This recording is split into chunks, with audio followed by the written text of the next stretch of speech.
All right. So as we get started, I'm gonna share something with you. Of course, that Holy Spirit shared with me. It wasn't today. Isn't that great? It wasn't today. It was the other day, and I've let it kept it in, and I allowed the wisdom of it to marinate because it is something that um, um, I believe that I know about it, but then there are some who do not know what I'm, or not what I know. Let me use another word.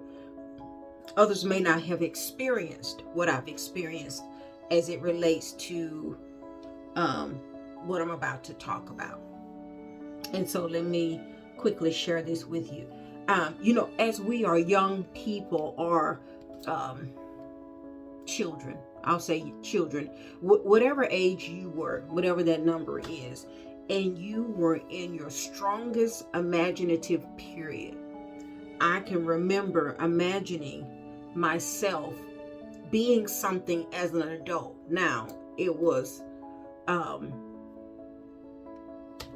um it was genuine, it was true, but it was my imagination. And if you can remember back over your life and think about the innocent imagination that you had, you didn't have no bills, you didn't miss out on love, you weren't concerned about employment. Listen, we weren't concerned about nothing but, am I gonna get that bowl of cereal that you promised? Can we go, when you go to the store, you're gonna bring back the cereal that you said that you was gonna bring back? And that's the goal. And can I have it Saturday morning, if you don't mind, since we don't have school? Can I have that cereal? Now, we were not cereal eating people, so if you grew up eating cereal every day, cereal for us was a luxury in the sense of sugar. We ate breakfast. We ate food. So, if we got some cereal, then we felt like we were like everybody else. Like, yes, this is what I'm talking about. And of course, my mom did not ever buy any of those sugary cereals. We only ate, I'm going somewhere, I promise y'all, cornflakes and Rice Krispies and Cheerios. No sugar. Now, we was still, literally steal a teaspoon of sugar out of the sugar jar to put in the milk so we can sweeten it up. Amen. That may not be your story, but we did not eat sugar. And so when my mom stepped out on faith, right, and allowed us to have what we earned for the week, it was going to be Frosted Flakes. And that was as far as she was going to go. That's it. That's it. That's the sugar you're going to get. And when we out, we out. We not replenishing sugar, but I am going to give you what I promised you. And so in those imaginative years, and I know that, just follow me. In those imaginative years, I dreamt of being a person who made clothes. Now, that means as a young person, I had a level of faith that most adults didn't have. Okay? So, I didn't know I was walking in a level of faith.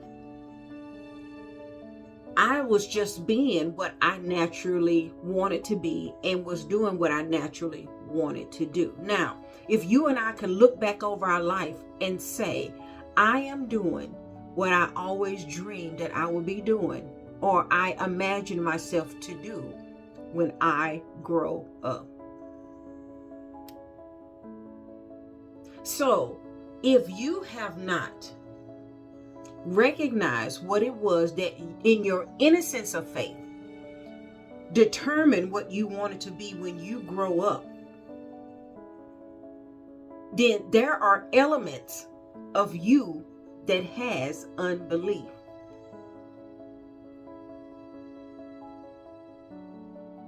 if our imagination can be positive, that also means our imagination can be negative.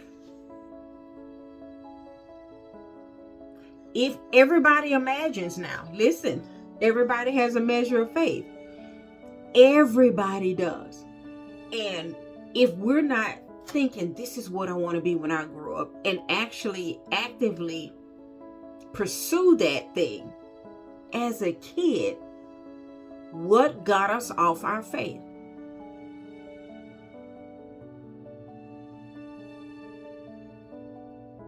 Okay? And so my mind about the matter is this. Even though I dreamed of, I didn't call myself a designer. I didn't call myself a professor. I didn't call myself a creative teacher, coach, any of that. I didn't have those verbiages. All I knew is that I liked being around the components that I liked being around. And so I decided I want to be around these things for the rest of my life. Now, now we all are as old as we are. And if somewhere in your lifetime you forfeited those imaginative moments, you do have to look to see, why did you lose your faith? Because if you imagined, that was the beginning of faith. Now, and we all have imagination. We still have it now. We just manage it differently and don't talk about it because we've grown. But when you're a child and your imagination, that part of you, the core part of you awakens in some type of way, we have a way of playing make-believe, dreaming, and imagining who we're going to be when we grow up. Every child does it, even if they don't say it, even if they don't show it at school.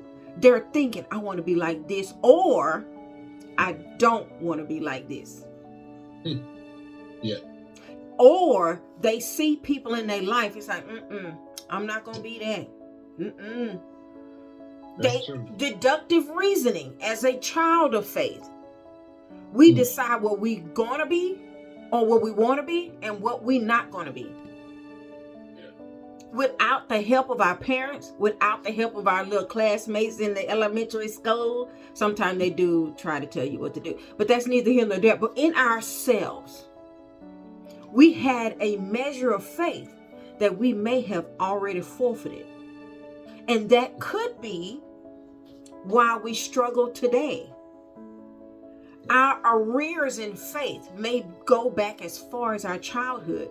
And if our imagination was not built upon for us, it's not even the responsibility of our parents to forge us a life. You can't put it on them. It doesn't mean that they didn't have a part to play in whether you did or didn't. Because parents has a way of protecting their children the way they feel is best, right? But I'm not talking about that. So we're not trying to blame. What I'm trying to do is show you that you've always had a measure of faith, even when you were a child. And if you didn't believe God then, that you can be what was in your mind then with your child innocent faith, how much more would you struggle now believing that God think that you can do something great? If you didn't believe it then and you didn't have no circumstance and it was just as innocent as it can be, sometimes our environment, our trauma, our experiences help us not have an imagination that's good. Our imagination becomes negative. And so those are foundational things that we make our decisions from for the rest of our life. Relationships, jobs, places that we live, friends that we have, ministries that we go to, schools that we go to, people we try to hang around. Think about it. If that set of people, places, and things were not in your life and you can swap them out, would it be from your childhood faith that determined your swapping? And that would also determine what encouraged you as you grew up. Who encouraged you as you grew up? Who you hung around? Who you needed to validate you? If you wanted to be a ballerina, why didn't you just swirl in the living room? It's not my parents didn't want me to be a ballerina and they couldn't pay for it. It wouldn't have mattered whether they paid for it or not. The joy of the imagination, you would be under a tree somewhere just twirling. Now that is faith. You feel me? So if we know we have the capacity, I'm going to try to keep this as short as possible. If we know we have the capacity of imagination that's possible and positive, we also have the capacity to imagine constant negative outcomes. And instead of us living off of this is what I want to be when I grow up, most times, many of us are living, this is what I'm trying to avoid as I grow up. Yeah. And even right now, adults that we are, we still don't know what we want to be when we grow up. And so if we still don't know what we want to be when we grow up, how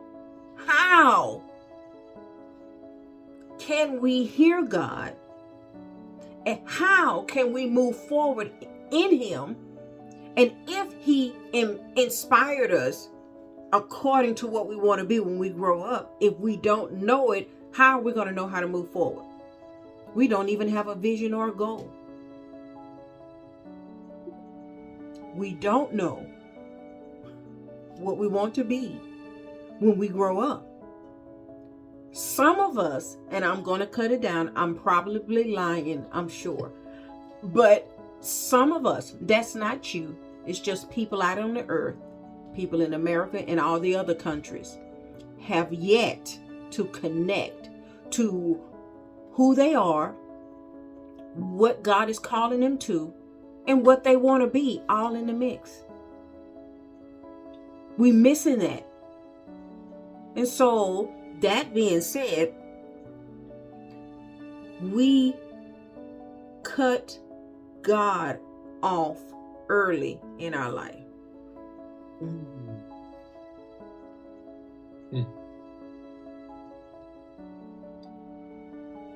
And so it seems to be hard to find Him.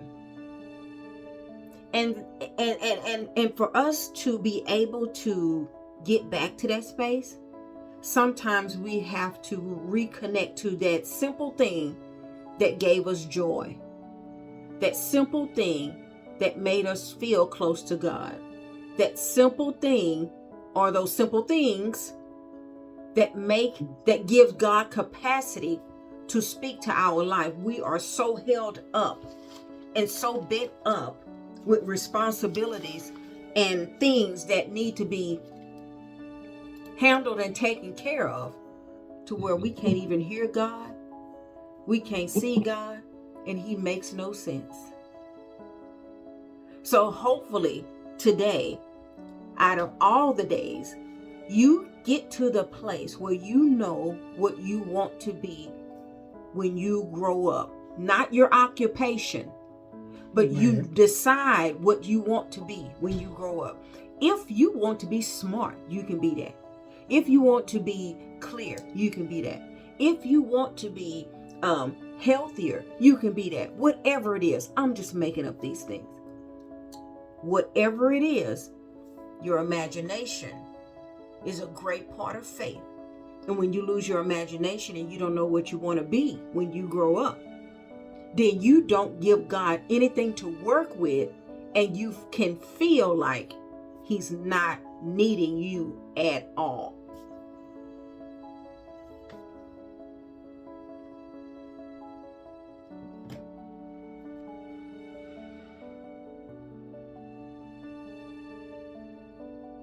Hopefully, y'all were able to get something out of that.